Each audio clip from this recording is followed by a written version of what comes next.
Welcome to the Game of Life with Andrew Mwangusha, and the person in studio with me is quite a traveled one. Well, he did share a pitch with some of the best in the world. Ashley Young, the former England international. Did he retire? I don't know. We have Lionel Messi. Didn't play with him, but they were in the same village at those youth competitions. If you remember the Gothia Cup, yes.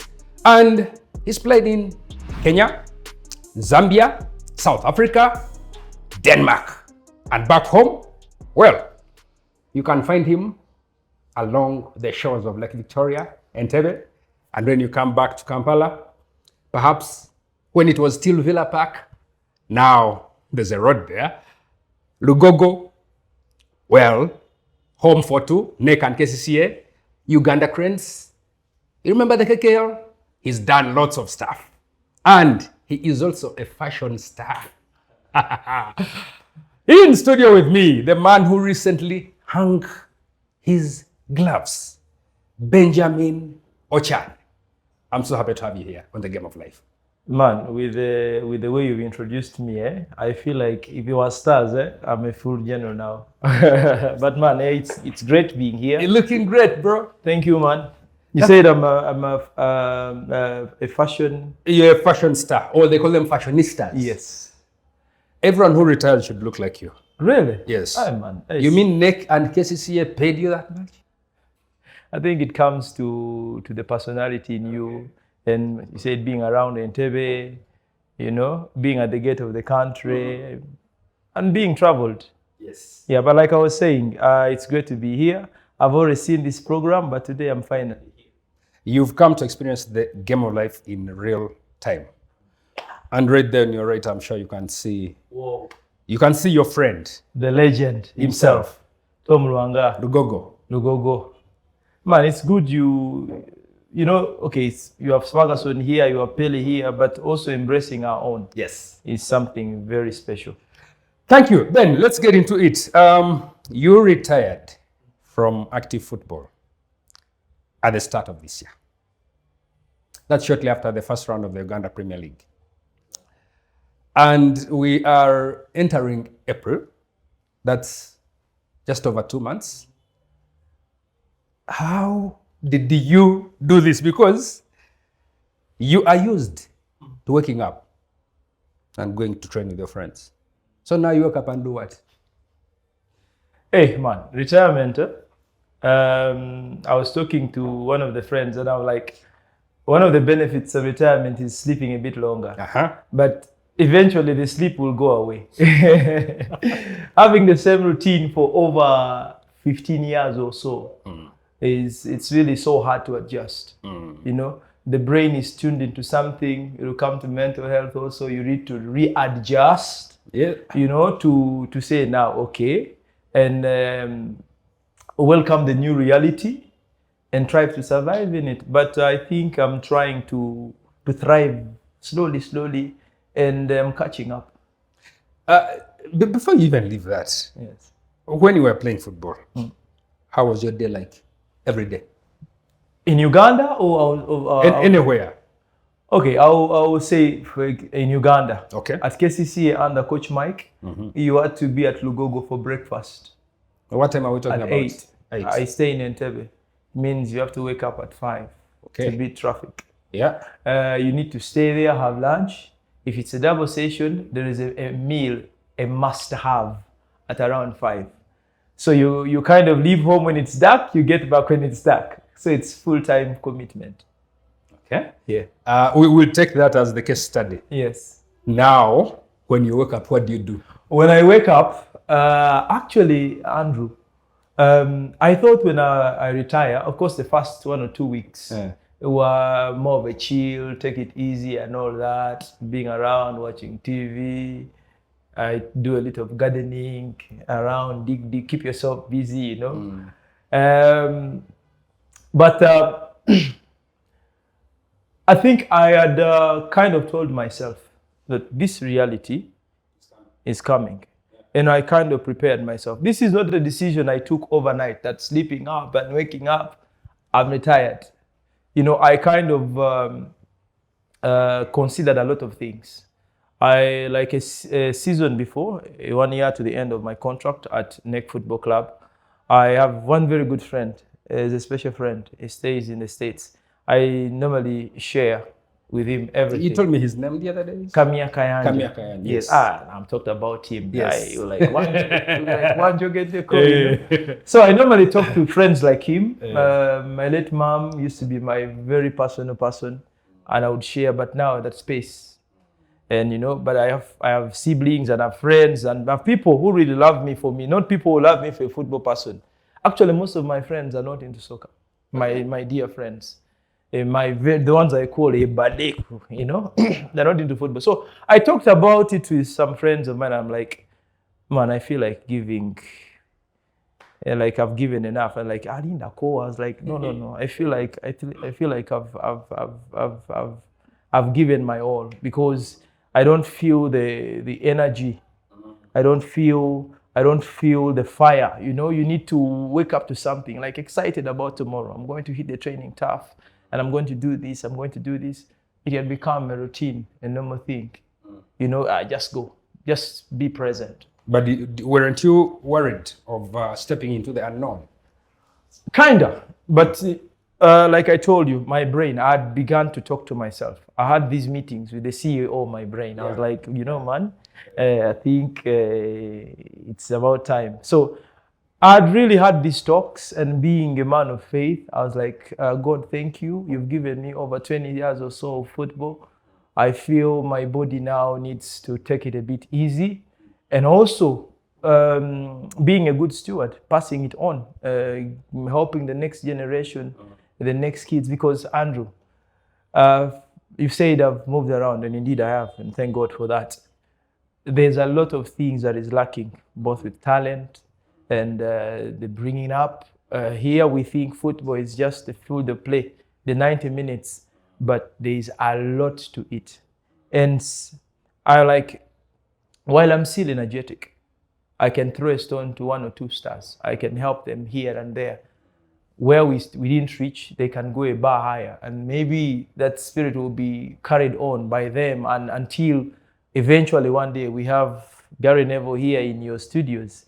Eventually we'll have a star out there. So I feel my retirement would maybe add a stone to it, maybe contribute to it. And so some of these things I was thinking about before retirement. I was like, okay, I'm going to get off the field of play, but I'm not going to be out completely. I'm going to be in the sport. I'm going to give back to the sport. And that is the most important. For a footballer, the time outside the game after retirement is the hardest and longest. And in my head, I was like, it has given me, it's only fair enough to give back. So coming from that, the pressure was on. The other pressure is not being on social media. Lately, there are one-offs when you're on TV talking about you what. But by the way, I had a chat with one of my friends. I will not mention the name. And they're like, they fear what is going to happen. So he was calling me and telling me, how is it like? So I was like, hey, these guys, their brains, their minds are fixed onto that thing. Now the fear is, because you see the guy is not giving enough now. And I was like, man, walk out. Yeah. You've served the sport. Don't wait. Prepare the mind. Yeah. But for me, I'm not beating about the bush. But for me, I talked to myself. I prepared my mind. And when this decision came, it was just a walk in the park. Did you have something particular in mind that you were like going to do after retiring? Yeah. You've heard of Play On Foundation, right? I'm the ambassador of Play On Foundation. And what do they do? It's basically, it creates awareness to the young lads, giving them a chance, giving them hope, helping them. Because I come from Entebbe, and I didn't know that even in Entebbe we have those areas, those, should I call them ghettos? Those people where the environments that are not conducive for a child to grow. And I happened to visit one landing site. I don't want to mention a name. It's okay if I mention. Yeah. It's called Guda in Manyago. So I frequent the place because I'm a water person. And I saw these kids. So I came across one girl And she was a mother at 16, mother of 2 kids. And she doesn't even know who the father of any of them is. And I didn't ask her because I'm an emotional guy. So I asked the people around, what's up? They're like, how does this happen? And they were like, some of these girls, because they're desperate, you know, these guys at the seashore, the fishmongers, abavubi, they normally have money on them. So for them to give themselves away to earn a living is nothing. And they don't have parents. You ask them, where is their family? They say, we don't have a family. So I got touched. And I'm like, what do I have? I have football. And what is the other thing I have is a name. People have known me. I can be... So we got along with my very good friend, Derek. Derek, I've talked about you. My former colleague at Entebbe. Derek Entebbe. Derek, I've talked about you, man. I'm making you famous. All this time you're behind the cameras. Yeah. So Derek, we all had the same thing in mind. But we go way back at KCCA. It was an NTV. You worked with NTV, yes. So he was a news anchor. So besides him being a news anchor, he was this cool guy. Yeah. You know, he was stars. He was a nobody at KCCA. You know, he was behind that camera and all that, and he was stars all over the papers. You know. But anyway, we got along. People get along. Yeah. So we all had this ambition. We would do these routines, go to some of these barracks, I'm sorry to say, those kids that are not brought up well. So we do a small contribution, go and share with them the little you have, maybe have a meal, or go with a ball, give them, try to do some coaching to them, you know, trying to give them the courage, the support, talk to them, because most of them are into funny things, drugs and all that. So in my retirement, one of the things, you can imagine, not a non-paying thing. Yeah. So I told myself, once I retire, once I find time, I need to give back. But I can only use football. It's what I have, it's what I'm known for. And maybe for that, I can contribute to my community. Because, Andrew, football shapes communities. Yes, it does. Football shapes people. Football shaped me, for example, you know. It gave me an opportunity. You know, whenever you are, for example, for footballers, actually, this is for these young lads that are coming through. When you are at the place and you were a star, you forget that you're human. But I was privileged that football got me to meet people. I'll probably talk of people like Coach Mike Mutebi. You know, he will shape you. He will cut those horns off. You know, you feel your kick, he will make you feel like a rag, but only to make you, and he has nothing against you. Yeah. You know, and once you're up there, kugamba, God help him. God help him go through the situation he's in. But I came across such people, not only here. In Zambia, I met one coach in Zambia, Coach Tennant. He's a disciplinarian, same like Mike. I thought I walked away from Mike. I got into his brother in Zambia. People like Director Mujib Kasuri. They're not really concerned about you. Who has started there? Really? Already. Okay. You need to check it out, yes. So, okay. Yeah, but so it helped me. Football has helped me fall into hands of people who don't only care about me as a football player, but as a human being. And I said, I can do the same. If I met these people, I can be that person. So at Play On, we've tried to do that. And it's my kind of my retirement thing, you know. I'm not paid for it, but I take pleasure in it. I'm happy meeting such kids, supporting them, giving them the encouragement, and seeing them smile. I don't know if you watched our pages and websites and all. Our friend, our mutual friend, yes, Derek. Yes, I've seen some of the clips he's recorded, and goodness me, the passion pouring out of your ears as you're speaking to those girls. Man, you know, I can't wait to go. Like the weekends, I'm like, what is happening? Now I've gotten another passion. Yeah. And and it's not always about the money. Yeah. But the gratitude you get from it. I feel so excited, putting smiles on these kids' faces. And for me, is one retirement journey I've started on. Absolutely fantastic. Yes. What a way to start, because really we've not had very rosy stories. When you retire, you go into an area of the unknown because the system didn't shape you for that. Yeah. So you've been blessed to retire, and you come here, you're looking the way you're looking, but also you have something you're doing. Before you came here, you have a new role at Sports Club Villa. Okay. I'm actually very thankful to Haji Mandela and Villa family. I'll talk about the project first. I think Villa is laying a project that is going to take them back to the top, and not so far. In a very short time, Villa is going to go back because they're not looking at what's happening now. They are laying a foundation for 5 or so years to come, and it's definitely going to pay off. They are going to be the next powerhouse in the country. So after retirement, my lovely coach Micho and my once agent Ivica Stankovic. Ivica is now the man behind Villa and trying to put things in structure and everything. And of course, CEO Nkemba and Denis Onyango, their support when you talk to them. They're, like Micho said, of course, Bashir Mutanda, who is under the FUFA. Developing that youth setup. Yeah, that youth setup. We had a chat, I had a chat at least with all of them. And they're like, you know what? Micho said, he put it this way. You're an asset for this country. You only retire when I say, because you need to start to revive the spirit of Coach Kajoba.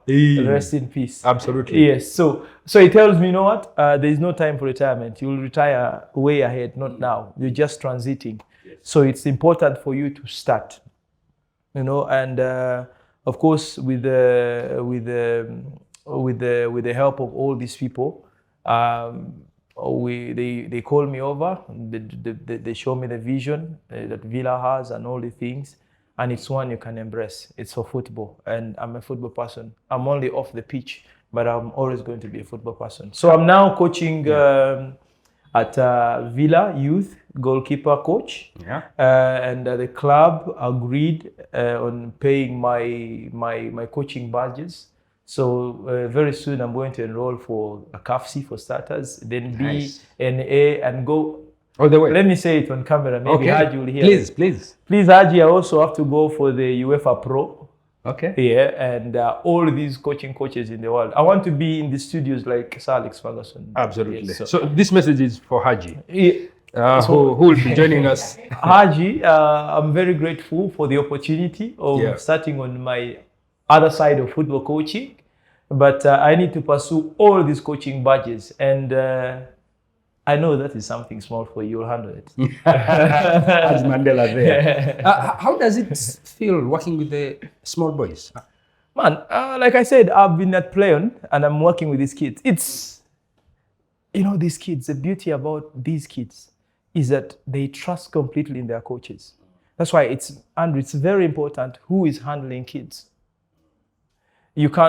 There's something, I'm not against anybody, but I'll talk for football because it's what I've been doing all my life. You find people that because they have an idea of controlling and pass the ball, and maybe they achieved one, I'm not belittling them, but maybe they got a coaching course or whatever, starters what, they're coaching kids. But the words they are using, the language, it's not encouraging. Because these kids, they are innocent. They look to you for everything. You have to be a tutor. You have to be that person they believe in. Because just like a teacher at school, kids believe in you, and it's really important for the future to train the right people to handle kids. Because the kids become the environment they grow in. Yes. Whatever you tell them, the kids who have, I think, discovered they have the talent in football and they see themselves being top footballers someday. So whatever you pump into their little brains is going to stick and they're going to live by it. So it's very important what you do before them. And for me, like I said, I've handled kids in the Playon Foundation and I've handled worse kids. I'm sorry to say worse kids. Yeah. So trying to not only instill football, but instill morals in them is my pride. I told you, I pride in just seeing smiles on their faces. So I find it easy. It's actually, like being given a call to, given a job interview of something you really know. To me, it's something that I take pleasure in. I love what I do. I love being with kids. And every day I learn from them. Actually, you learn from them because you learn mannerisms. Some of them come from backgrounds that are very questionable. So they test the other side of you. Can you handle such? So you need to be patient. You instill what you want from them, and also be patient to receive what they have to give you and see how you help it. So you find common ground. You find safe ground. You create an environment, a safe environment for them to learn from you and for you to take out whatever is in their head that you feel is not normal. Benjamin, listening to you, this gentleman here, he still looks fresh, by the way. Looks like he can still play for the country and the club, but he's made a decision timely. Not many people are good at making the decision that you made. Benjamin Ochan is one of Uganda's best ever goalkeepers. Have you heard that? This man has kept gloves, of course, for the youth teams, KCCA, not once. Several spells. You saw also he's falling in love with Villa there. He was I was at Villa before. 2021, 2011, 2012. Even in the structures. Yes, so I see the connection there. Traveled down south, Bloemfontein Celtics, yes. South Africa. The one in Zambia, is it which stars? Cabo Warriors. Cabo Warriors, yes, Cabo Warriors. You'll help me pronounce the youth team you went to in Denmark. Aarhus Gymnasium for Reining. AGF. That one. That one. And then, of course, Kampala Kids League. Every Ugandan knows that, but they don't know where they are. I'm here. You're here. That's you have a spokesperson. And then as well, Proline Haraspela, Proline Entebbe Young, yes. as well. But we'll come back to that shortly. Okay. Listening to you talk about the person that you've become, the discipline. I would describe you in football. You are a perfect gentleman. Oh, yes, you are. Thank you so much. How much of this was shaped back home? They say charity begins at home. Yeah. And also being brought from a Christian family, there is this scripture in Proverbs, train a child in the way that he should grow. And when he grows up, he will not turn away from it. It starts at home. It is sad that I lost both parents, but I'm very grateful. How long is that? How long ago? My mom is 4 years now, 2023. Yes, 3 years. Nearly 4. Yeah, nearly 4 years. My dad is 2017. But the memories are always fresh, you know. But what did they do? Okay, I'll give you a brief history. Yeah. So my late mom was a pastor. My late dad was a pastor.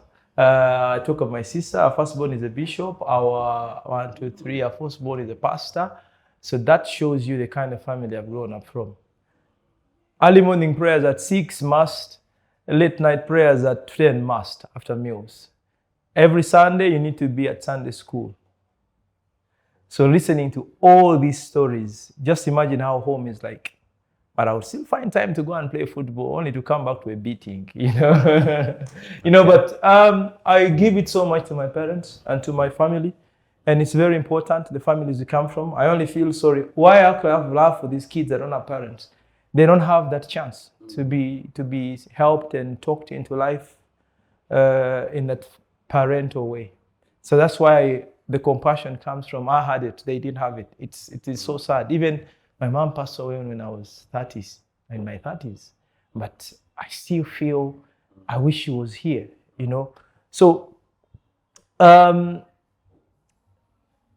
upbringing of the kids from home play a big role. And relating it to football, just as a coach or as a teacher, or somebody look into, you become a parent, you know. It's every discipline you see. Of course, you would try to, you would a bit walk away from that line, but there is a line, there is a bar they have set that you don't exceed. You have somebody you're answerable to. There's a person that you need to answer to. You know, you get back home late, you've not bathed, you did not attend the morning prayer, you did not go to Sunday school. I can see the household that you grew in. Yeah, you know, and Andrew, it's not that household that was well off, but the standards at every level. Actually, this maybe goes to the parents and whatever's. You don't have to to provide that much to instill discipline to your kids. There are standards you need to set as a parent, but of course you need to be a role model first. You know, you can't come and you beat up your wife from before your children, and you think you're going to raise kids in a good way, you know, and you can't. I mean, it all begins from home. Whatever you want, the kids are a reflection of their parents. So you can tell who my dad was. You can tell who my mom was. When my dad passed on, Mujib told me, "Hey, I met that man once because he came to our home." That is how guys like Mujib can really thrive with kids and are doing a good job. They get to the level of coming to your home and meeting your parents. Yeah. So like, I remember that man seated in his seat, very gentle, but the other things I will not say. But I mean, okay. This is where people come clean. Yeah. You say everything as long as it helps society. Yeah. Yes. Yeah. Mujib says if your bosses have not paid, call Benja to help you demand for your money. Because I do it respectfully. Okay. And I had issues with it from some football clubs here. We'll get to that. Yeah, we had issues with it because they don't meet their obligations. They don't meet the contractual whatevers. And the little would do meeting these these simple things that you agreed on, and they don't meet it. But basically, I don't want to beat about the bush. You are what you stay. And then the family normally translates into school. Into school. So school, how did... School. Who shaped you at school? Which schools shaped you? I went to Frobel Kindergarten. They are still there. You love that? Yes, Frobel Kindergarten. No, there are many people who have gone to schools and they're nowhere. Yeah. They don't even know where your headmaster went. Even the stamp disappeared. So all the schools I went to Frobel Kindergarten. It's still there. I went to St. Teresa's Primary School in Entebbe. It's still there. And one of my friends in our group said, whenever you have an opportunity for social media, talk about our school. So St. Teresa's Primary School, I'm proud I went to that school. It's still there. It's a UPE, but it doesn't look like a UPE. They were the best, Kanokalango. They were the best in Entebbe. They were the best government school. They were number 3 in Entebbe because the rest are private schools. So that shows you the kind of school. It's kept the standard and that. Then I went to Entebbe SS. Entebbe SS, I've also talked about you. I think you'll be a future mayor in Entebbe. Proceed. Yeah, so an old Kampala secondary school. And all these schools are existent and they're producing students like me, products like me. So they are proud. I know they are proud. I remember the last time we talked, I asked you about a university and I don't want to say it. Tell the viewers. So this is what happened. Yes. All the time I applied to uni, I always got a deal to go out. So after my senior 6, I applied at Makerere, then this deal at AGF came up to go to development and further in Denmark. So I went. So after a year in Denmark, a year and something in Denmark, I come back, it didn't fall through. We had issues. My boss, our agent then, had issues. And you know, in the system in the Western world, if you have a problem, if they find a fault in any of your dealings, they seize all your... So we became collateral damage. So he had to lay us off. But I got back, things didn't materialize. And I came back, I kind of sketched, and that's how I landed into Mujib, Proline, and helps me about... Basically, for him, it was mentorship. You know, you don't cry for spilled milk. He's also one tough person. Yeah, so I also try again. The second time at Makerere, what? It doesn't add up. I get a deal to Bloemfontein Celtics.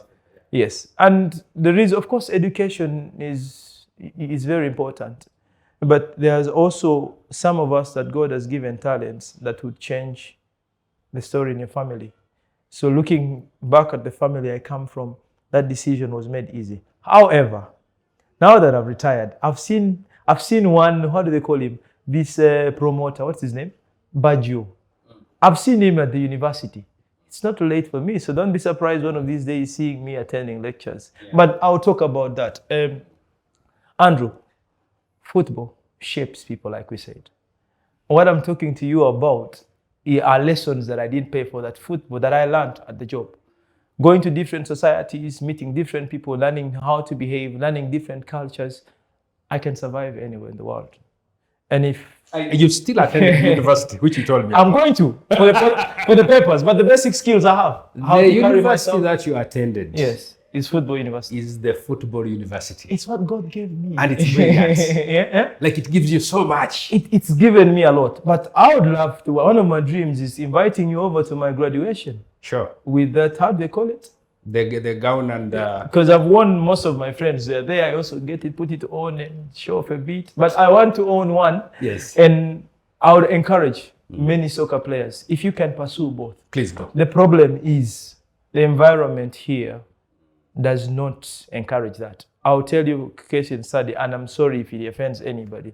We have a case at Sports Club Villa with the youth team who study at some school I'll not mention, up to 5. Is it 4? They have to come and train. They travel from wherever they come to, from wherever they go to train at 6. It's not enough. And these are boys that the club is really considering for a future.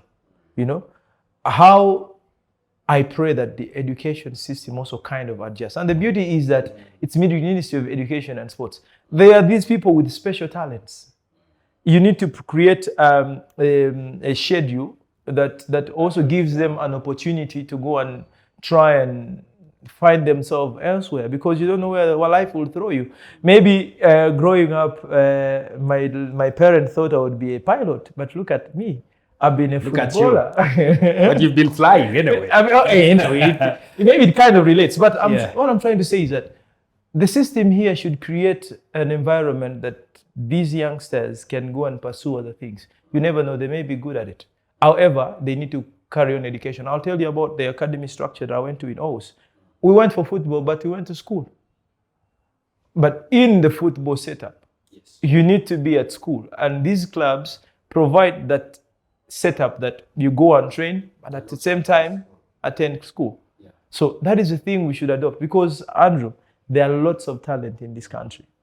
And maybe the path is not so clear, because football in this country has not been taken serious.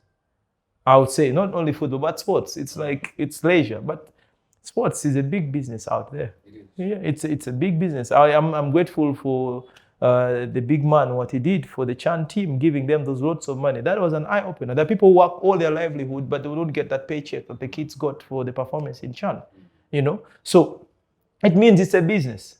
It means if given more time, if given more attention, it will bring in the taxes as well. If these players are paid lots of money, government benefits. Yes. So it's one sector that they should really look at with utmost attention and give it its respect and its time. Yes. I want us to take a trip back. Yeah. The KKL kids. Oh. Gothia Cup. Mm-hmm. Tivoli. Yeah. Harlem. Mm-hmm. Wow. You were at all those. You won titles. Yes. I've won titles, but the Gothia World Youth Cup Championship, that one will always stand out. I always look at that medal and I'm like, wow, I see myself and I'm like, time can fly. Imagine you're from Entebbe, St. Teresa, and to be particular, you know what the Victoria Mall is? Yeah. It used to be called Chirimamboga. It was a ghetto, and they used to grow out of cabbage there. And you know, this Marua setting, this backward setting there, but you play with kids there. That's where we used to go and play and steal some fene, go to the showers and all the things. So life started there. So from these, we'd play those quarters and these quarters, you go meet up your friends. Hey, we meet in the evening. And so one day we are playing those quarter games. There is a gentleman, Coach Richard Tamale, he's in Entebbe. He comes and checks us. We are playing and he's watching. So that day, I was playing up front. And I'm 9 then. I'm playing up front, but I was playing with my brothers. And they're like, Kalito brother, they will kick him. Let him go and stand in posts. So I only got to the goal area because they were protecting me from being kicked. And you know, you're playing barefoot, you're playing with bigger guys, it's one ball, no rules, you're over 20 people, you know. So I go and stand in the post. And I was making kind of some 6 saves. So this guy is up there watching. I didn't know he was planning on starting an academy. He was an ex-player. I think he played for Health way back. So he had this passion for kids and setting up an academy. So he was recruiting kids. It used to be Entebbe Young Mayor's Academy. Then the mayor was Mr. Kabuye Stephen.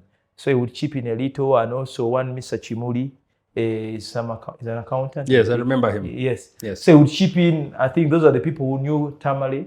So they would chip in with support here and there. I mean, so I go to this team. I'm a keeper. I've been brought on as a keeper, not an upfield player anymore. But one thing I liked about the coach, his philosophy of football was more or less the Mike Mutebi, the Eddie Butindo, is it the Johan Cruyff? Playing goalkeeper. Total football. Yes. Playing from the back. Yes. So he told me, I can see you like to play. Don't stop doing that. You can even come. With him, it was even worse. He told me you can even come. If you can dribble, hit a few. If you can dribble one or two, go back. Because he didn't want to discourage me, because he saw I wanted to be up front. So he said, no, I don't be a keeper, but do that. Yes. Growing up, I would dribble strikers. So it was a thing for me. So from there, after a year, Friends of Football started in Kampala. Mr. Coach Eddie Butindo. So they come for a friendly. Because he was also moving around, Friends of Football, the William Nkembas and Mohamed Segongas, Mr. Baker Kawana, now the late, Ojuku, now the late, Katabira and Fufa and all that. So they would move around and recruiting kids for the Friends of Football. Remember the city tires and all the things. So when they come to Entebbe, Mr. Butino spots me, let that boy come. After a year, I think I'm around 10, 11 there. And I tell my mom, I go tell mom, I've been called to go to Kampala. My mom was like, you can't even buy the taxi and go to... But anyway, so I'm the last born. I'm a Benjamin, by the way. And so, Micah baby, Micah, I can't even board. So the first day, the first 2 days, there's one Mark Mwambo. He used to play for Express, but I was at Friends of Football. So he was from Kauku. You know Kauku? Yes. So he would board and come to Entebbe and pick me, because my mom said if this boy is going to travel to Kampala, somebody has to pick him. So Mark Mom would come to Entebbe and come. And luckily for him, there's a school that started in Entebbe, those schools that disappear. So he came to that school. I'm sorry. That's a joke. So his school erected in Entebbe. So he came to that school. So every Saturday it was easy for him to pick me and we go like that. Until I got used and start. So eventually the Friends of Football start. Then Kampala Kids League was also ongoing. So Kampala Kids League was mainly for those rich kids, It was Aga Khan, Rainbow and all the things. But to incorporate it, because Trevor Dudley was, he loved soccer and loved promoting kids here. So he said, Coach Eddie should come and bring on some kids to try and lift the level, because we would play total football. We were cream de la cream of talent at Friends of Football. Imagine Friends of Football would move the whole country to look for the best and have them together every weekend. Those guys have a heart of gold, and they were picking from their pockets. Friends of Football, Mr. Eddie Butindo would pick money from his pocket to give me transport to and from Entebbe. Saturday and Sunday. And it was the same with all other kids. And eventually get us schools for bursaries and all that, because schools would help in and that. So we go to Kampala Kids League. They get, after playing that league, of course, then you don't play in the same team. They would split, there were companies, Coca-Cola, Sheraton, what. So they would split us in these teams. And eventually they would choose the best performers. So that's how the Kampala Kids League makes a team to go for these World Youth Tournaments. That was my first time on the plane, Andrew. I did not sleep. I did not. And my mom was like, you guys are not going. I think when she only got to believe when we were processing our passports now, like, so they processed the passports and all the things. Then the day comes for traveling. That day we had to, because we were doing camps at, then it was Lincoln School at Lubowa. I don't know if it's still Lincoln School. So we do camps every weekend. And the day before we left, we slept at home. So the parents were responsible for bringing the kids to the airport for them to go out. I did not sleep that night. I was checking the time. I just went to bed around 9. I woke up at 10. Every hour I was waking up thinking, but this time also. You woke up at 10 p.m. We went to bed again. I didn't know that even my mom was not sleeping. But I was, hey, is it true these guys are going? But remember, they'd seen the visas in whatever. Because that trip, we actually first went to England. That's when we played with the Ashley Youngs. First went to England. There was one reverend, I think was a Chelsea supporter, who was called Steve Colson. We went to the Sanford Bridge. I met Kuduchini then. He was playing, Carlo Kuduchini. He was playing for Chelsea. So we went to this Chelsea day and we were allowed on the field to take penalties against them. It was so special. They allowed us. I've stepped on Stanford Bridge in the pitch and I've taken a penalty against Kuduchini. And did he save? How? How could he save with this left foot? Okay. Top corner. So we went to England. It was an experience. We go, I think what brings this Youth Cup achievements so fresh, I was just exposed to the world. You know, Andrew, waking up and boom. Things are happening. I'm in England, boom. Sweden, Denmark. And not only there, participating and winning. But we were humbled at Watford. We played Watford with Charlton. We played both teams. Those boys, our age mates, in those youth structures, humbled us. It was something unlike any other thing you had seen? Yes. Okay, we were under 13. We would play their under 15s. But bad news. My goodness. But with the Charltons, where we played the Ashley Youngs, what was the Charlton? We were the same age group. It was a good game. But the difference in the game? The differences were there, but we would match them. But these nitty-gritties, I realized that these guys learn them at a very tender age. So they become a part of them. So England, we go to England, then Denmark, we go to the Tivoli Cup, we win it. We go to the Gothia Cup, we win it. The Gothia Cup is an amazing tournament. It's like a World Cup. It's a World Youth Cup. Yes. It's an amazing tournament where you play with the best. Teams from Brazil, and the beauty about it is how we got to win these games was unbelievable. Because, of course, in the group stages, there are these teams that come in and play, and not really that strong, they participate in these like groups. But as you get to the last 16 quarters, semi, you play the boys. Yeah. And if you follow closely, people would say you beat those teams 9, what. But from the second round, it was always 2-1 or 1-0, penalties and all that. It means the quality. We were good, but we were playing against equally good guys. And those memories are fresh. I remember there's one clip that I have, and Entebbe also always throws at me very often. I'm happy when I'm crying after lifting the trophy. By the way, I was the captain of that team, so I've been big from childhood. But anyway, you've captained almost every team. I've been captain every team I've won. Yeah, I've won that armband. Wow. Okay, so I now see why it's the youth setup. Of course, you come back, you go to Prolen, and then how do you find yourself at KCCA? At the time it was KCCA. Yeah, KCCA. No, how I find my friends at KCCA, by the way. From the Tivoli Cup, from the Gothia World Youth Cup, there used to be a coach they called Jan Danfrey. He's Danish. Yes. So he came and coached KCC, if you remember. Those days when KCC, my favorite KCC, was not paying those days. And I'll need to say this, thanks to Madame Jennifer Musisi, who came and revived that team and put that team to the level. How I wish they get back again to that level, because things then were different. You know, the team would go a whole season without being paid. I remember I was a kid, of course, coming from home and maybe from school, and you had the backing of you don't have rent to pay. Yes, you know? And Mujib would always chip in, give you this, that, you know, director. But you'd sign guys, don't even know what they're going to do. They don't have rent to pay. You wonder how they make ends meet, you know. But she revived that team and brought it to the level. Anyway, so before that, after the Tivoli and Gothia Cup, Janfrey comes. He has watched us there in Denmark. So luckily for us, not for him, he comes to Uganda, coaches KCC. So when he came here, he said, I saw these boys at the Tivoli and Gothia. I want to see where they train. So it's like he was fond of the keeper because this playing goalkeeper thing and the liberty I always had from childhood.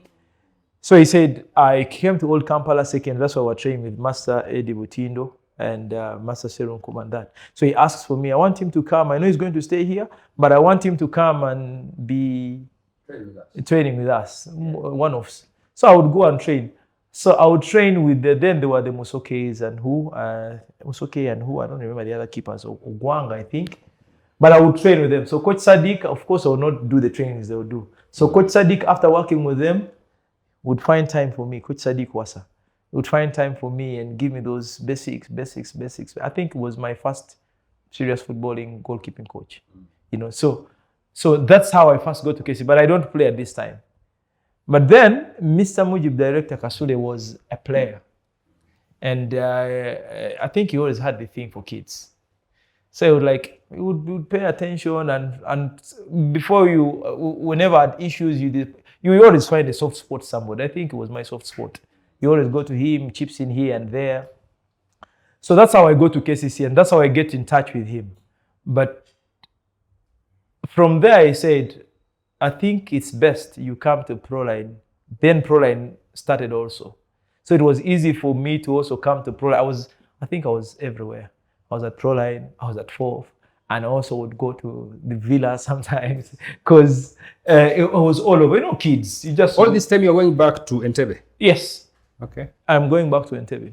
And these people because Master gives us some money and Proline. Now, when Yanfre came in, I got some guy who was even buying ice cream. After training, ice cream and chips, before you know it, you go at Nando's, sit somewhere, eat something. Okay, go home, and all that. So that's how I come to KCCA, but I don't sign. I don't sign at KCCA. After some time,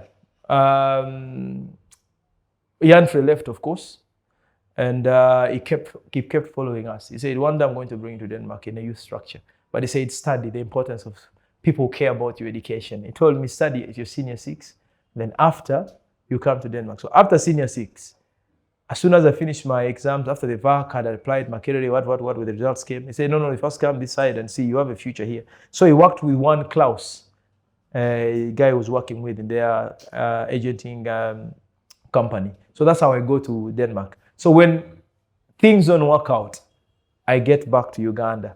Now, remember, I had a fallback place at KCC. Now I'm a bit matured. I'm 19. So Mujib says, now, you know what? You're ready for the top flight. Don't go back to this setup. Yeah. That's how I come to KCC the first time. So when I get there... That's 2008. Yeah, 2008. Yeah. It was a GTV league then. Yes. So when I get there, I think there was an incident.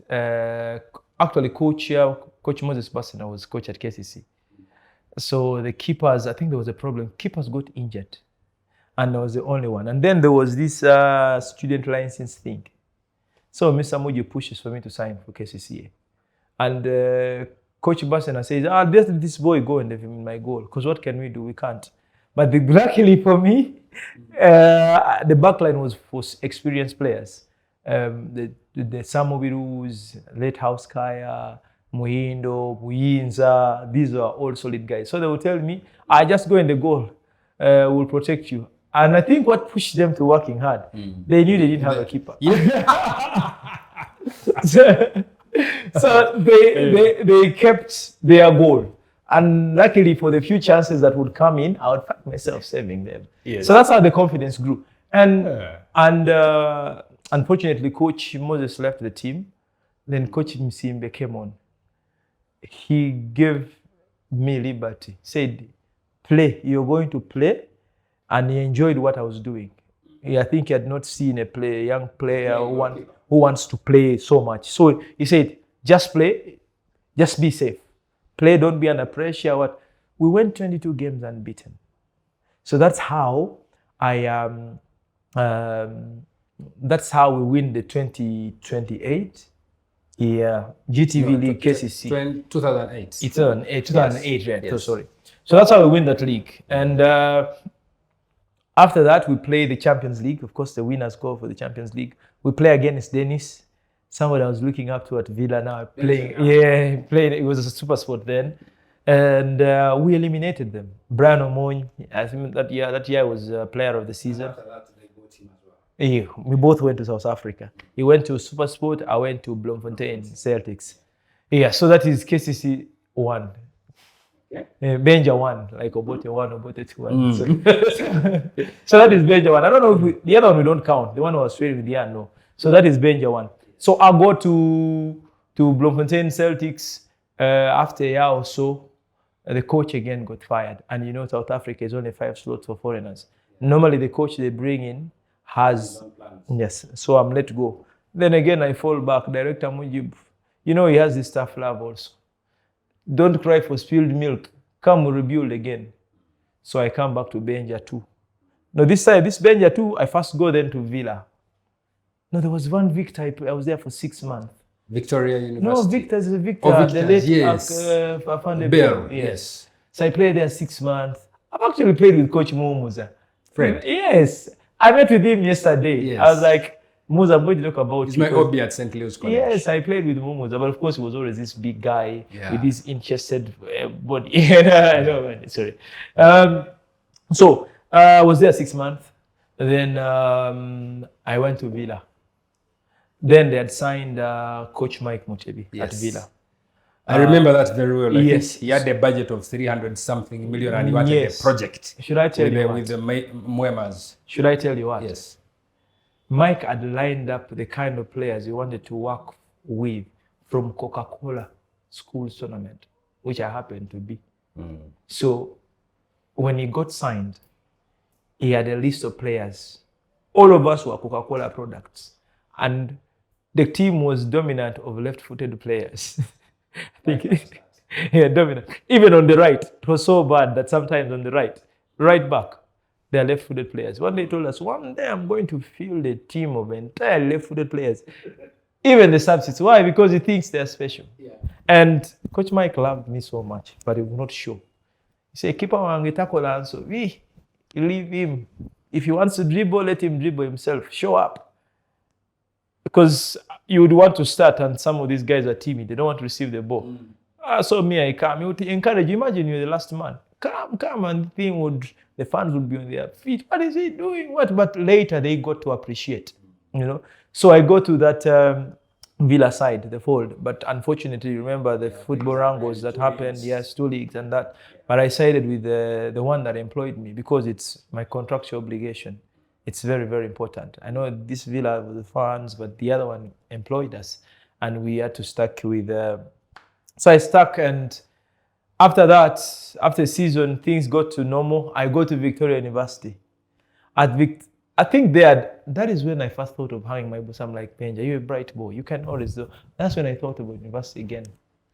But circumstances had changed because then that's when my dad was diagnosed with leukemia.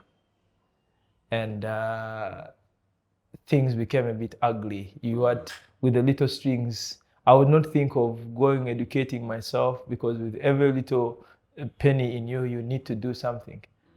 That year, I think I would not even afford to buy jeans. Before I was this luxurious person and that.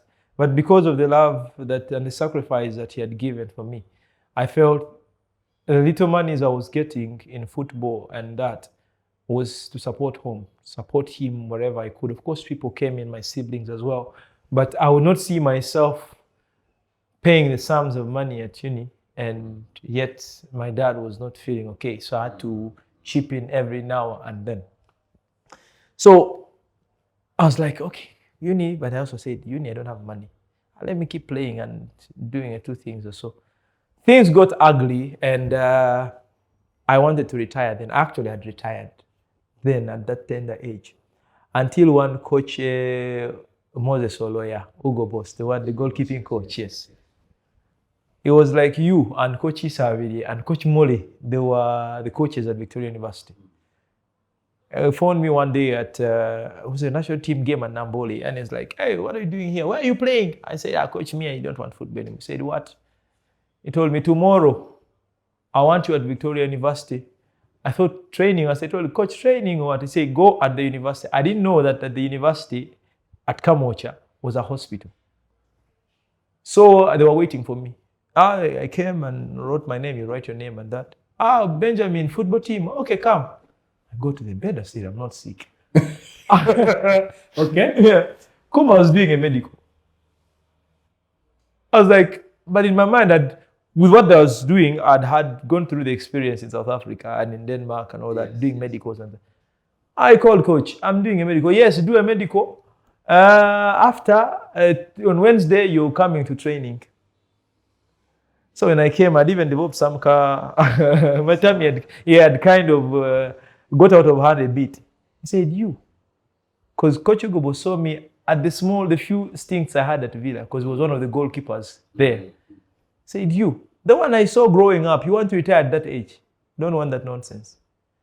A guy pumped me. In 3 weeks, I got back in shape. So that's why I go to Victoria University. Wow. Yes. And if there's one person who also deserves a big mention in my life, is that Coach Ugobo. He really, and Coach Molly. And you know, Coach Molly is really good with Coach Molly, if you're really free, I'm sorry to talk about coaches. If you're really good on the ball, he doesn't waste time with you. He said, do your thing, but it should help the team. So it would give me, I would enjoy. And you know, we're hosting our games at Nambole. You know, would play our games there. The pitch was, okay, it's better now, but it was still okay for the standards. So I would have the liberty and play and play and play. So also Victoria had some issues, but of course, Mr. Simo, he also contributed a lot to Ugandan football. Because actually when Victoria came, that is when KCCA also began to raise their standards. And that's how Vipers, then Bonamwaya, Dr. Lawrence Murinda also began to hype the standards of the team. That is the Vipers you see now. It started then. There were 3 giants clashing, you know, because Villa was there, but financial muscle was a bit questionable. Same with Express. But KCC being funded by the authority and Simo with Victoria University and Dr. Lawrence Murinda with Vipers now, Bonamwaya, they now Vipers. The standards got to go high. That's when they actually started signing players at 10,000. It was not the case, you know. So the standards got higher. Unfortunately, business did not make sense for Simo and Victoria University in Uganda. They had to leave. So after Mike Mutebi's manager Mike Mutebi's again signed at KCC. 2015-16. He has a list. His list. He has a list because in his mind, he has a picture of how his goalkeeper should play. And his team is always built on the central axis. Keeper, center back, number 6, number 8, number 10, and the striker. So if he has this spine of the team in check, the rest he can build on. So in his signings, after I was signed there, but he was coming. I was signed, but he was coming. Then Coach Abdallah Mubiru was in charge. Also, because he was also following us through Coca-Cola schools and stuff, was director sports, I think football coach, I think, at Chibuli. So Old Kampala would play. I was at Old Kampala. So he also brought me. But I think Mike was noticed that he's coming through after. So it was even made easy. What? So that is Benja 3. Benja what? 2. That's Benja 2. That's Benja 2. Because the Benja 1 didn't say. Yes. That is Benja 2. So eventually, Coach Mike comes with Coach Sam Simbwa. And I continued the course there. Luckily for us, that is the time when we won the league. We won the double. That's when KCC becomes the Salongo, by the way. Yeah, so I'm a Salongo. Yes. We win a double, and we also have the best time at KCC as far as history is concerned. I don't know about those years. I've had them over Mondays. I actually went to Derek's dad. I didn't know. Let me say this about it. You know, I don't know his real name. I think it's Mr. Entebbe also. He was in the fold of the Philip Omondis. And I'm going to go back to get a picture of him. When I told him I need to have it and have a portrait of him, because he has the pictures at his place. And I'm trying to show you how how that generation may pass without getting such information. Andrew, do you have a picture of Omondi? You're in the news. You're in the media stuff. Yeah, we have file pictures of him. Omondi. Yes. I mean, Omondi with what they're rare, even online. They're quite rare. Yeah. And he said there were no videos for him. But this is how he described him. He said, I cannot compare Omondi to Messi or Ronaldo now. Imagine the kind of player Omondi was. Sam Simbwa said Omondi can only be compared to Pele and Maradona. You can imagine. forget the Ghana legend, the dad of the Ayus. The dad of how could I forget? Andre Ayew and is who? I'm forgetting. But anyway, he was a ball boy at 1978 AFCON. Yes. And he watched Omondi. And Omondi is his idol. Max watched Omondi at Nachivubo. Yeah. And Omondi scored a goal against Cameroon. The way Mark describes it, Man. like Omondi just went up high for the ball.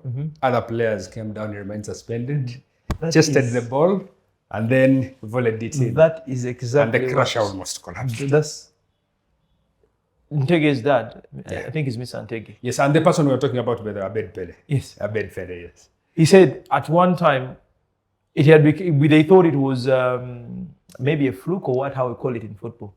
That Omondi would, however hard the shot was, he would just hold it at once on the chest. And it was kind of his trademark.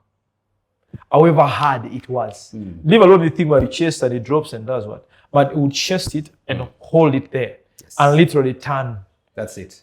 And he says it was not that big size guy.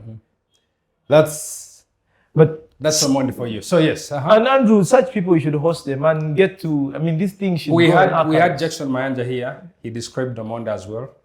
How he would dance with the ball on his chest, with water on the pitch. Yes. And he would just go, past it. Exactly. So we'll have them. We'll have him here as well, Tom Luanga. So that successful KCCA. I normally ask people here about Mike Mutebi because I like Mike Mutebi as well. How is it like to work with him? I will first of all say, we all know the situation that he's going through. Yes. And I pray from the bottom of my heart that he can come through strong. You know, I think he's one football icon in Uganda that we've not appreciated that much. But good that he's still alive. Whoever it concerns, the football family should really take his life seriously. Whoever is concerned should really come through. I know there are things that are happening on social media, but I feel it's not the proper way to be done. A person in his stature and in his class, Mike is a classy person, in his class should be helped with the class. But I want to tell you, I don't know how to describe manager Mike. Like I told you, the little I've told you is that he will love you but not show you. Mike would love you dearly, that would call you at 1 in the morning and you have to pick up. If you don't pick up, the next day you're not training until he gets reason as to why. He didn't pick up. Yes. Yes. If you are not married, if you're married, no problem. Actually, there's a reason as to why they introduced the evening meal at KCC, the breakfast, lunch, and evening meal at KCC before you go home. And that was specifically for the unmarrieds. Because he thinks after, if you've not had a decent meal at KCC at training, you're going to buy Rolex, and he doesn't like Rolex. And chips and chapati says, okay, it's good food, but for a footballer, and if KCC stature and dreams and all the things, nutritious, you know. But I want to tell you, Coach Mike is very special. Why? Because as a footballer, he does not want to take away what you have. He notices talent like this. You know, he wants to build you on your strength. And sometimes we players don't appreciate. There are players that he swapped places in the team. You think you're a striker, I say, no, come here in the midfield, come in the defense. And at first you don't appreciate, but later you really appreciate. Example, this player, what's his name? Okot, my captain, Okot Denis. Okot came, he was a winger there running because he thought he was energetic. But he told him, Okot, okay, he played him too, but even in the central defense. Why? Because he said, you're very composed, because I've never seen players who are they're not really good, but very sure of themselves. Okot is not really good, but very sure of himself. Awan is good and very sure. And Awan is an arrogant defender. Anyway, that is for, yes. So, but Mike would build on your strength. Manager Mike would build on your strength. You know, it would take time to study you on the field of play, think for you, and he's thinking the right thing for you. He would think, this you should do better, and he would stick to it. He has another picture of Andrew as a midfielder. And outside football, he would really care about your life. The likes of Allan Okello, I saw you hosted him here some time back. These boys should be very thankful. The Chiza Mustafas, the whatever. Poloto has been a bit unfortunate, but I think it's coming through now. These boys were babysitted into football.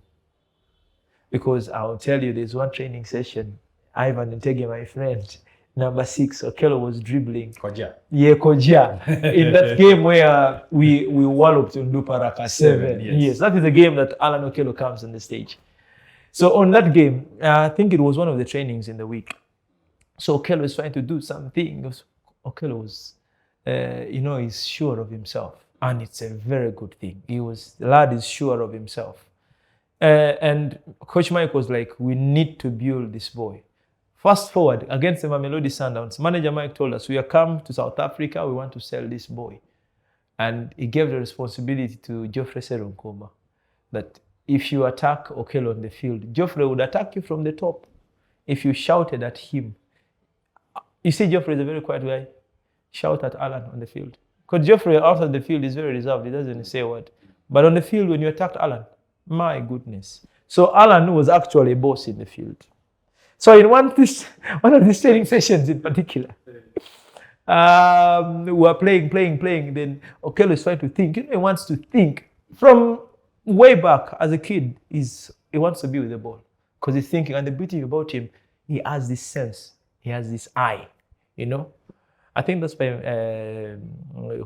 Seron Kuma liked him, because he would put him in chance. He would see him. Yes, he would see him.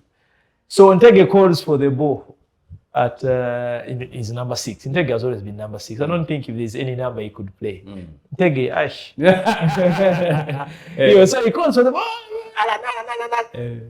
Coach Mike shouts from there. He normally had the ball around. He would hold the ball. There's a special ball. You don't touch it. Stop. Sit down.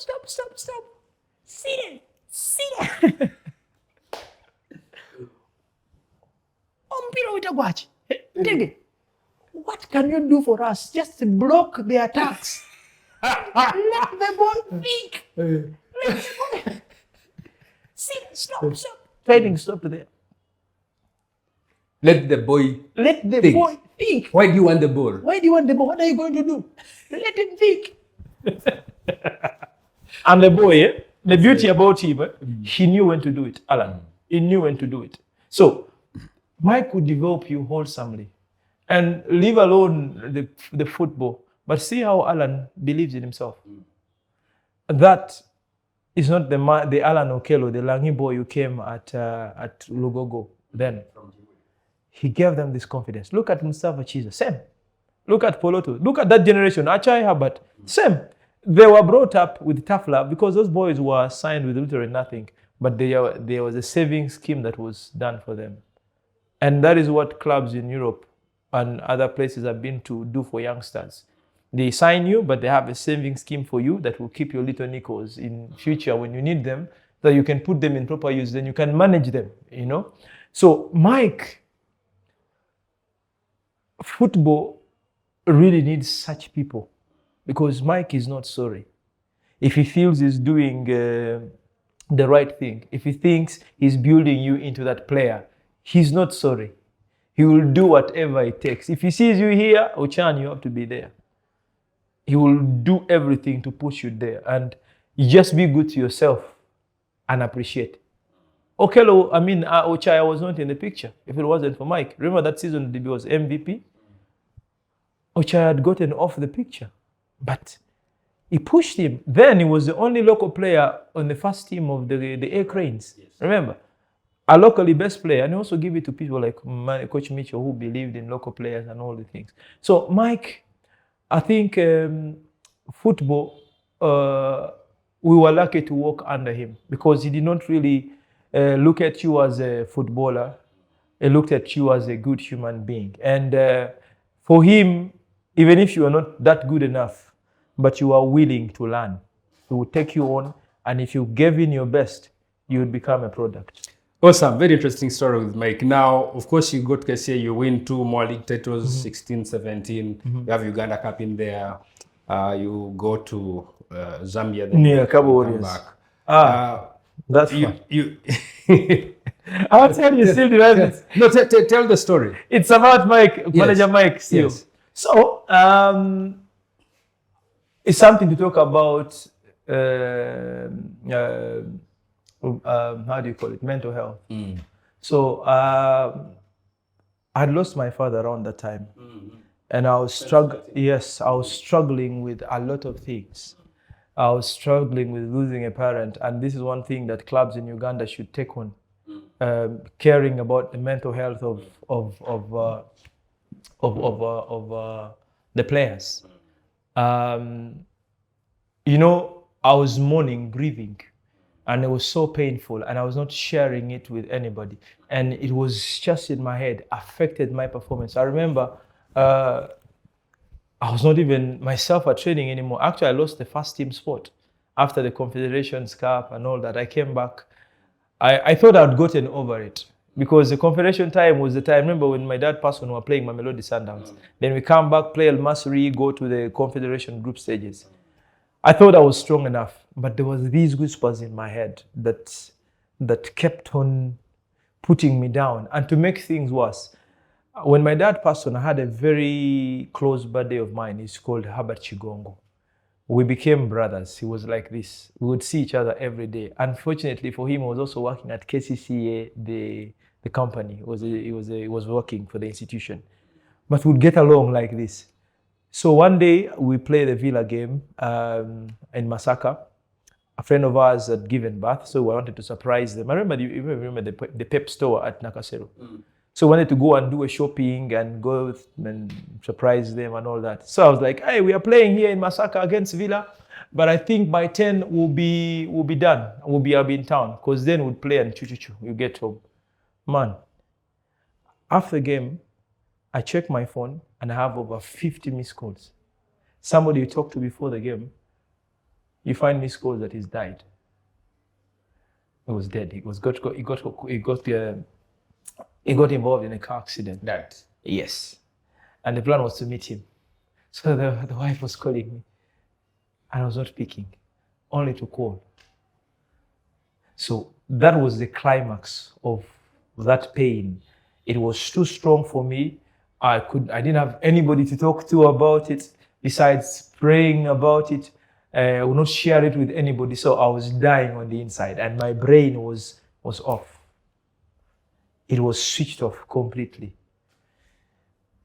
So that's how I come back. He's still in the fold. Coach Mike realized, and then Lukwago was pushing well, the goalkeeper, season keeper. It was my number 2, Charles Lukwago. So he takes on the role. But because my coach Michu and the national team had trust that I would pick up again, I go in the fold of the national team, go to the Zambia game. I had a nightmare of a game. That's that Chan competition game. But people don't get to know Andrew. You're struggling inside.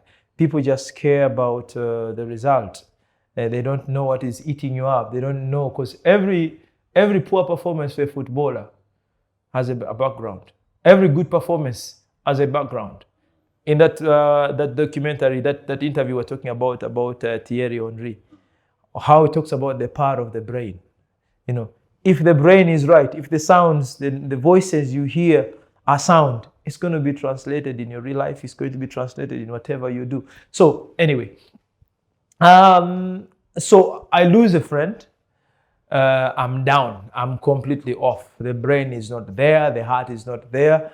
I'm not on earth. I'm just in space in my brain. So I go into this game. Initially, before the chant competition, there was a team. There's one agent. I'll talk about agents also.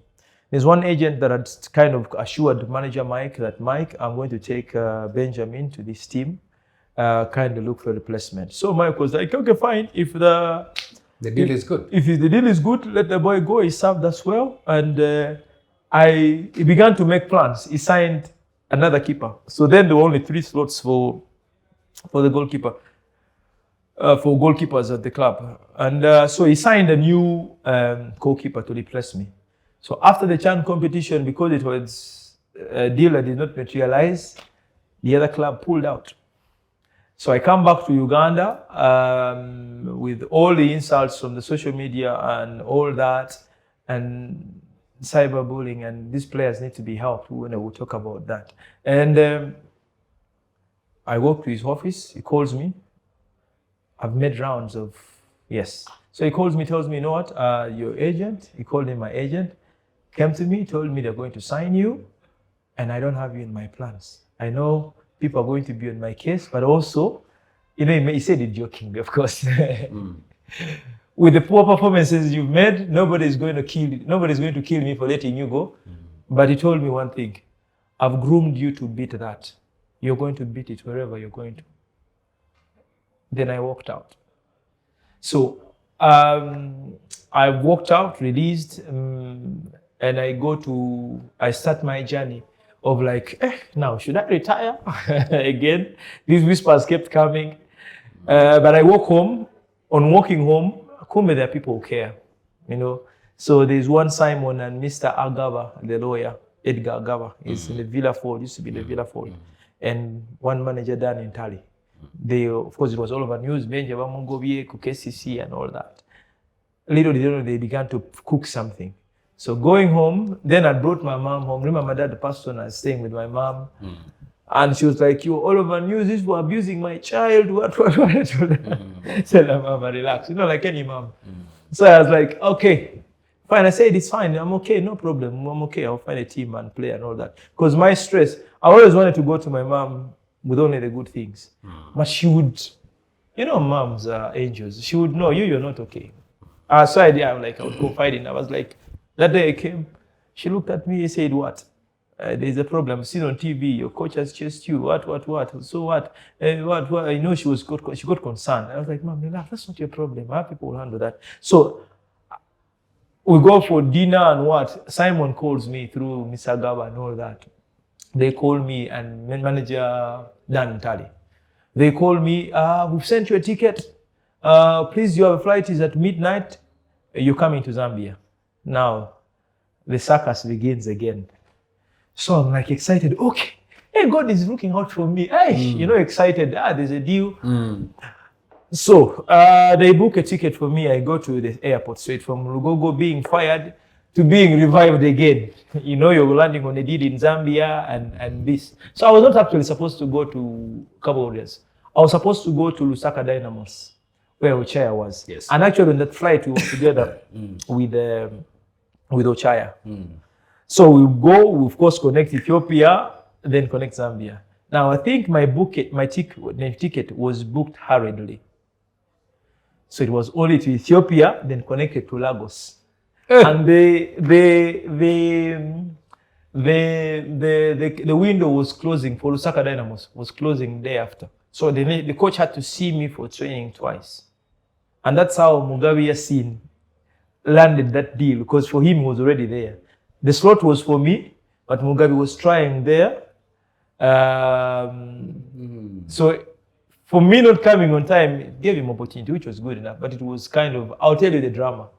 So I reached at this, I was with Ochaya, seeing your former teammate on the plane together. Of course, you give you comfort, and I was like, are you going to Lusaka Dynamos? It's the team that is at. He was like, more comforting. Man, no connecting ticket to Zambia. So drama.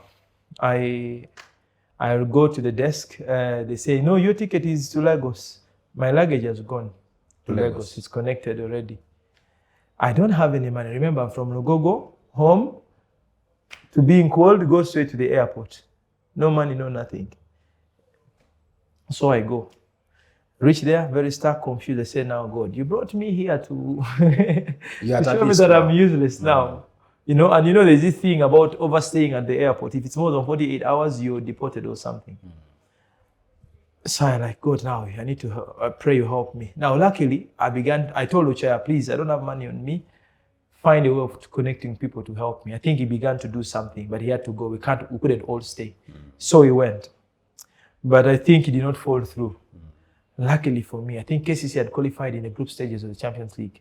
And Synapse, God is looking out for me. So that day I spent the night very hungry. Remember, I left food at the table, excited, now I'm going. Mama had prepared, but I was like, let me go and I will be late for the flight. KCC is traveling to visit Madagascar or something. So in the morning, I spent and I said, Lord, now I've failed. I can't do anything because my hope was, Ochaya, when you reach, please connect, tell people I'm stuck at the airport. But remember, that would happen the following day. It is late in the night now. So I had to sleep, no money, no nothing, hungry. And where did you sleep? On the floor. Okay. On the floor. That, you know, that Ethiopian Airways towel. I laid it down and slept there. I'd, you know, given the background of the things I was going through, mental health now, the things I was going through, trust me, Andrew, I had a lot in my head. Too much. That I said, Lord, now you know, because the Christian background just kind of gave me comfort. God, I cannot hear by mistake. I can't tell my mom now with what I passed through. And if I in any way had connection, I would like, Mom, this and this. Poor woman would faint then. She would go before her time. You know, but so in the morning, after trying and failing, I just felt I should come at the arrivals. And who did I see? Dr. Ivan Sewanyana. It's like I'd seen an angel. I ran to him. He told him, man, first of all, I'm hungry. And secondly, man, I told him, so man, I was like, man, I don't have cash with me. What can I do? I think he gave me, I think $50 or something. I don't remember. I said, I need money to just have communication. So who do I call first? Before anybody else, I called this friend of mine who is in US? Yes, he was still here then. So he begins to contact the KCCA people and all that, and yeah, and what the only thing we would fall through was one person that really saved the day. So now the window there is closing that day. If I don't make it, I don't have a ticket, I have no help. The only thing I've achieved now is I've established communication. So he reaches out, and I don't know who he reached out to, and also luckily Mr. Chairman Agaba, who was going to South Africa through Ethiopia. Then he tells him, Benji is at Addis, tell him to wait for me, I'm going to pass there. Wow. Man, God was just looking out for me. I'll tell you where it's saved in the future. And so I meet him in the morning. He tells him, hey, you look hungry, what? I have no money, I've not eaten from yesterday. But he just looked at me and we ate food. Ate. Then told me, what do you want? I send you back to Uganda or Zambia. We call in Zambia, he said, Mr. Dan was in Zambia. He said, this lot has been taken. But it's up to him. If he's willing to come and we fight, we take him as a Mugugu to move around, let him come. And my heart was like, let's do it. Let me go. I first thought, so I had one pastor, Emma, who was my very close spiritual person. Then I told him, he said, no, go. Because he told me, if you come back to Uganda, the window is closed. Where are you going to sit for 6 months? Go, anything can happen there. So I go, that slot is closed. But there was this Cabo Warriors, and it's good to be prepared sometimes morally and all that. So there's a gentleman I'm still in touch with. He's kind of on the board, technical board for Cabo Warriors, Mr. Ngandu. He's a very big person in the Zambian Federation. So was CEO there. He was friends with Dan Talley. He said, there's still one slot for a keeper here. Let your boy come. By the way, it was not in the plan. So Dan tells me, come. He says, you come. You come, we'll look around, but it was not something serious. So I told Mr. Agaba, I have to go. Let me go to Zambia, but I'm broke. So Bambi, Mr. Agaba, thank you so much. I'd never found time to thank him, but maybe this is the right time to thank him. Thank you so much. You don't know what you did. You saved the day. I'm cleaning up. It means I've now retired. I'm just clearing the air. You know? So he pays for my ticket. He gives me some money, some pocket money. He says, go. You did well for the team. All the best. Go. So I reach there. That slot is closed. I go to Cabo Warriors. So Mr. Ngand, it was just a trial thing, but it was not anything promising. So I go there. Good enough, we're going for this pre-season tournaments. The league had not yet started in Zambia. So they say, let him try and see.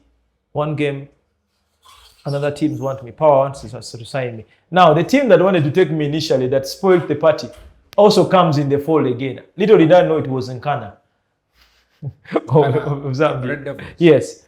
Then it was up. Yeah. I said, then in my heart, I was like, I can't. But this team hurried, Mr. Ngandu hurriedly, they said, let's sign this boy. They took me on, and boom. And I appreciate manager Mike here, Simon here, Mr. Simon and Mr. Gaba. They pushed for my release, and Chairman Kabugo. He said, because I think some other sect in the club wanted to hold on to me for release fee or something. But Chairman said, the boy was humiliated, he worked for us, send his release now, and his height is. So they sent it, of course, Mr. Kadu, the admin at the club now, they helped, he pushed for it and worked out. But I don't know who exactly, but not the Kadus, but of course the big man pushed, and I go to Zambia. I had a stint there. It's a different world of football in Zambia. It's a different world about, the things of witchcraft and psych. And, Zambia, there was one, I didn't know, there's some institution that was directly about witchcraft knowledge. You can imagine. So the witchcraft there is the belief in it's alive. It's I don't know, I'm a Christian and I don't want to say it's alive or what. Okay. But the way, the belief they have in it is on another level. Yeah. And recently I've seen it had become so serious that it had affected the league, and there are sanctions for witchcraft. If they see any trace of it, people are banned and all that time. So it was another environment that I landed myself into. But I'm thankful. That is why upbringing is very important. Not the coaching stuff or mental strength and stuff. Remember, I'm shattered. I'm from losing people and all this torture, but the Christian background. Wow. So I go to Zambia, have my time there. White was cut short. My mom was diagnosed also with cancer and also kidney problems. I was like, okay, because I came back. I used to come back for 2-3 weeks and it's not enough. So I said, then that's how I landed on a deal on the one at AFC Leopards. So in my head, I was like, Kenya is near. And it's just 45 minutes on a flight. It's near. If anything, every weekend I can just get home like this. So that's how I move. I gave these people a genuine reason. And I'll tell you, Andrew, the thing about this Zambian team, that some of these clubs that Coach Mike actually kind of adopted for the youngsters at KCCA. So for Zambia, for the Cabo Warriors, they normally would take on free agent players. And the reason is your so-called sign-on fee, because they don't give a lot of money, is kept as gratuity. They give it to you when you're leaving the team. So I go to Mr. Ngandu, who respected me for that. I told him, the boss, my mom is ailing, and I don't know how long she's going to be. I want to be next to her. I want to be closer to her. At least for the last times of her life, I've been up and down and stuff. I kindly beg you, release me. And I told him straight, AFC Leopards, Kenya is interested in me. Let me go. He told me, so what they did a background check. They consulted whether mom was sick. I don't know how, but they got to, you're a good boy. So he released me, and I go to Kenya. And they gave me all my money. Wow. Thank you for serving us well. Good luck with the mom. So I go to Kenya.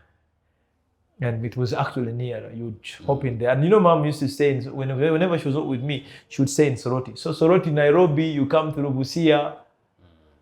By road, actually even by flight. It's nearer to come by road than by flight. Because if you come to Entebbe, you drive. But there it's 9 hours from Nairobi to Busia, then 1 hour to Soroti. So it was easier for me to come home. So that's how, after that, mom's situation worsened. And I told the AFC guys also, I can't go on. Let me spend the last time of my mom with her. So that's why I come back to KCC number 3 now. Yes, it's last things. And the 2 years, that's when also my mom's account. And yeah. So those are the 3 stints at KCC. There's some of the things I'm learning for the first time. Well done, and we thank God that you came through it. Anyway, we won't go deeper into, at least we know you won 3 league titles at KCCA, Uganda Cup, you played on the continent, you had your time at NEC about 2 years. 3 actually. 3 years at NEC. You made friends. Because this is it. Yeah. At NEC. My contract would have run out the other year, but this guy, NEC under Brian Buhanda, and I would like to appreciate him as well. They signed me outside the window. They paid me all the 6 months before playing. I was paid and everything normally. So, but my contract was running. So when it was done, I said, no, I have to pay you back. So this last 3 months was Kusasula. You're also a great man, good man. I know. That's great. Thank you. That's great. Some hearts. Thank you so much. Well done. Yeah. And finally you call your time. I think our last segment will just get into the Cranes. Yes. Because every kid's dream is to play for the national team. True. And you did your debut was against Rwanda. Egypt. You told me Rwanda. Yeah. Other records say Egypt 2013. Okay. Yes. The one I was counting was one at home. Yeah. The friendly. It was Egypt. Yes, Egypt with Coach Mitchell. Yes. That game. That's your debut, and you put that in game. Yeah. God. You lost 3-0, right? We lost 2. Was it? We lost 2-0. You know, Egypt was planning 2 sides. I think there was a Chan competition coming, just like us. So they called two groups.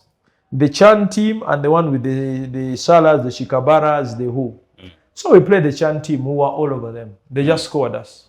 So initially we thought we were going to play only one friendly game. And after the 2-0, we thought we were coming back. They said, no. We have Shikabala is still here. Yeah. Man, that's when you get to see football serious. The gap. You know, these guys are in camp, but with their personal bodyguards. Because we stayed in the same hotel. They would eat at the dining table, we would eat at this. And all our time we're looking at these guys like this. Guys in the national team, but they have their bodyguards. They have their personal ADs with them. Yeah. You know? So like we play the first game, we lose 2-0, but we were all over them. And Egypt just scored. We were all over them to the extent that they said we have to play a rematch. The plan, I think they had another team in mind to play. They have a team. They loved the challenge, I guess. We were all over them. Yeah. We were kicking them, passing the ball, we were missing chances and all that. But you know, these guys are prepared for that stage. Their development will tell you something. So, but anyway. So we lost 2-0. We played a rematch. My goodness, they gave us 5. But the ones that hit the posts, they're more than 5. They were like, we were going to be like seriously 20. I remember one player, I don't want to mention, because they were warming up here. They are telling him, because Coach Mitchell would send the whole bench to go and warm up, so they would call. So they called him. I saw him on the sides pointing on the foot. That is injured. God. Going back to the hotel. Do you want to tell us the player? No, I want. It will kill me. Anyway, Benja, it would be injustice to talk the Cranes. You ended up with 23 caps. Yeah. To talk the Cranes and not talk about Denis Onyango, your elder. Yeah. He is the reason perhaps you are not the #1 goalkeeper in the country. What's your relationship like with Onyango?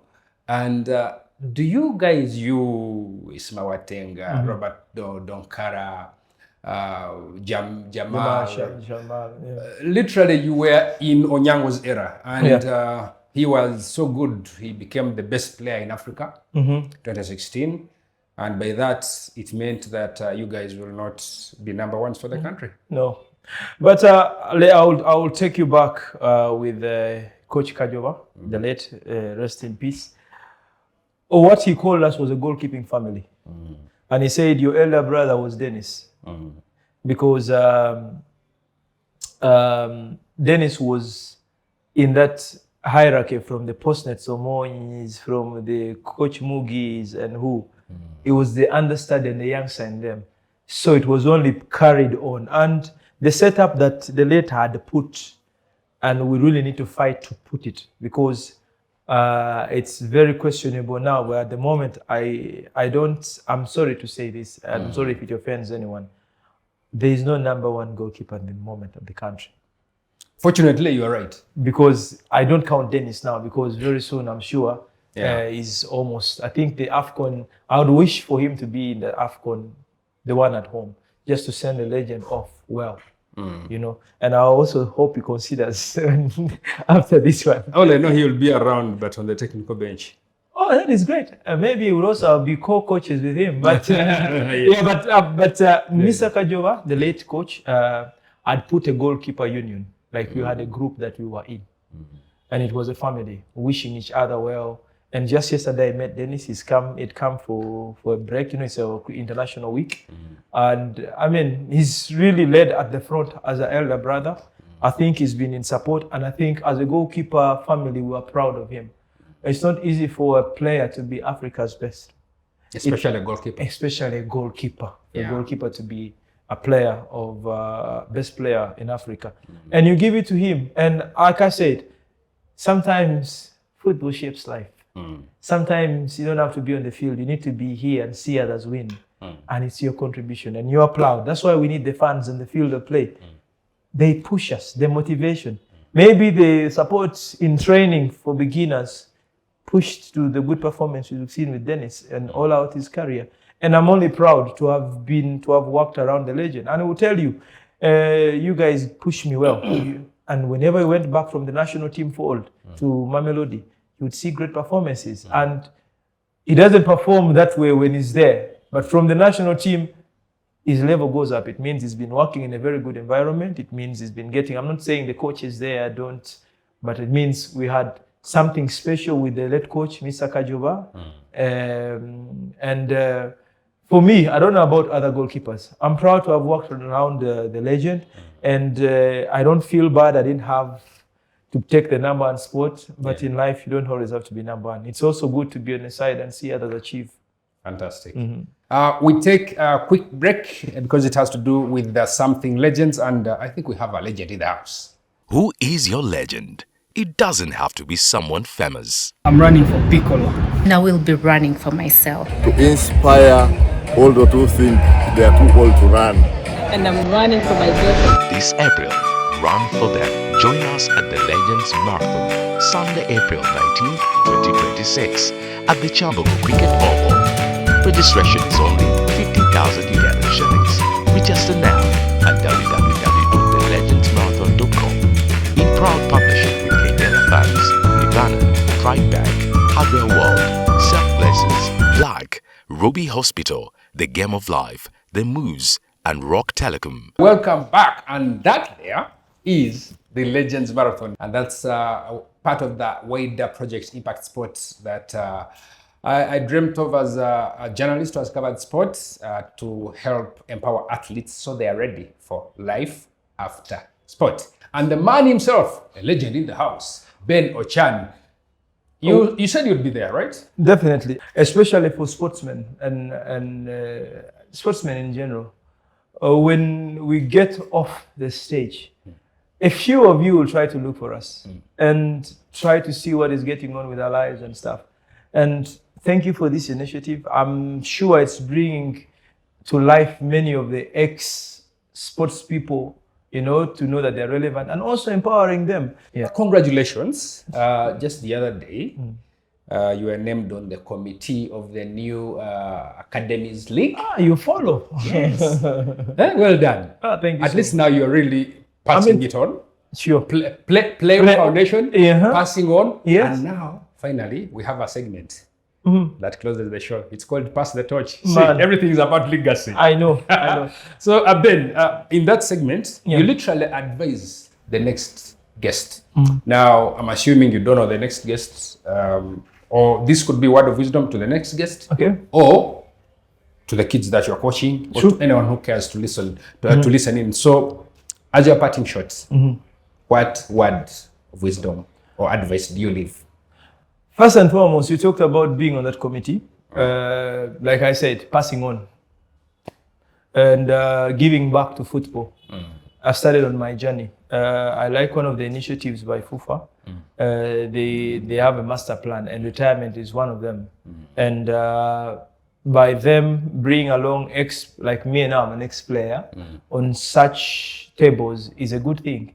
And I would like to urge many ex-players, I'll speak for football, when they shouldn't be afraid of retiring.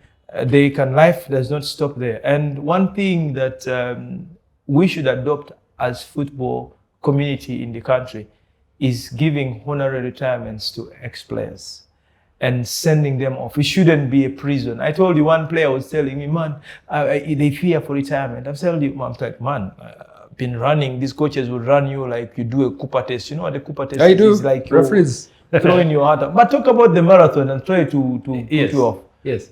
How is Kipsiro going to be part of the marathon? Man, he's going to be up there and we are this side. Or you should put stones on his legs. No, I think the best way for you to enjoy a run, compete against yourself. But Kipsiro shouldn't be there. So I also want a medal. we have a legends category, so for him it doesn't count. It's a set pace up. Yeah. So, but anyway, it's good for me to be around soccer and to deal with kids. Like I said earlier, I'm with Play On Foundation. I'm dealing with kids, so being in an environment of kids and in something that I love and I've known for all my life, I can only be proud of the opportunity.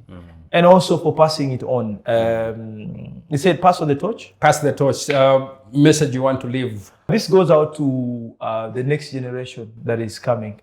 Football is so advanced, and it's not only about playing. There are a lot of attributes that come with it now. The personality in you plays the major role. Growing up, we were told about running, doing all sorts of things.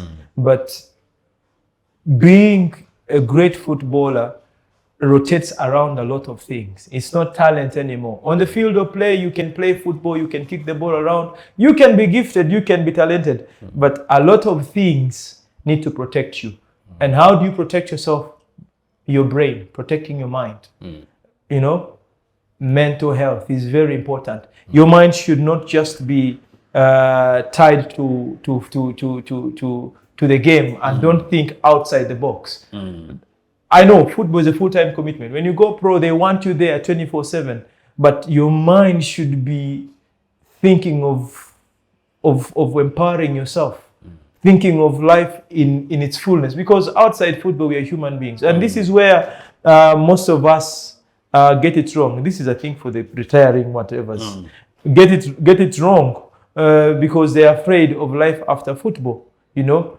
And for kids, developing yourself would require having the right people. I think football should put around people, the right people to handle these kids, to develop them into a product.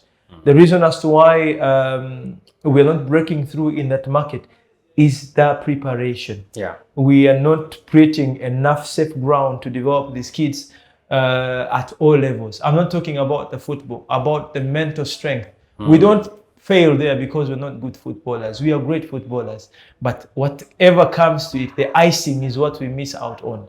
So as we develop these youngsters, as you develop, think about a lot of things that will protect your brain. When your brain is sound, what are some of the things that will protect your brain? Coming from a safe environment. You know, so it's a big thing. It's a wholesome thing. Families also contribute to making the star that you want to see. If you look at this, some of them come from sorry families, but they went to setups, to foster families and all that. So for the good of the sport, let's create an environment that will give these kids a chance. And also as footballers, discipline. And discipline is not me being nice to you, Andrew, how are you, what? It's part of it. But discipline, being focused, knowing what you want. For some of us, the humble backgrounds that we've come from have really shaped us. They've given us that desire to work hard, to change our lives, to change our stories. Case in time is Allan Okello, boy all the way from Lango. He's making headlines. He's the star boy of the country. And you kids and you youngsters that are coming through the line can also achieve that. It takes a lot of commitment, a lot of hard work, and also the fear, and most importantly, the fear of God. Growing up into the rightfulness of how God wants you to grow, and He will help you. The Bible says you train a child, like I said, in the way that they should grow. And when they grow up, they will not turn away from it. So I think I've passed it on now. Yes, you have. And yes, you have. Yeah. And we can talk with Benjamin Ochan until tomorrow. But we have to end it here, and I'm not going to give him a chance to say more, but I'm going to say more for him. Okay. This man that you see here, apart from SC Villa and the other things he's doing with the Play On Foundation, he has a business. He has boats. Nice. Those of you who want to have some fun at Lake Victoria, he has a boat, the legendary Ginosa. Ginosa. So you want to take out your families, have fun, enjoy the water, eat the fish. You can get in touch with me. You can get in touch with him and go support our star who has retired. That will be good for you. So perhaps I'll come to Ginosa, and we have fun. So there you have it, Benjamin. You have been a great host. Now imagine you have done the show and I feel like you've hosted me. Yeah, I've been a great host. Thank you for coming, Andrew. You've been a great guest. We could talk forever. And keep up. Looking good. So you're playing the game of life in real time. Thank you so much. Till next time. Next all time. the best. Thank you so much. Cheers.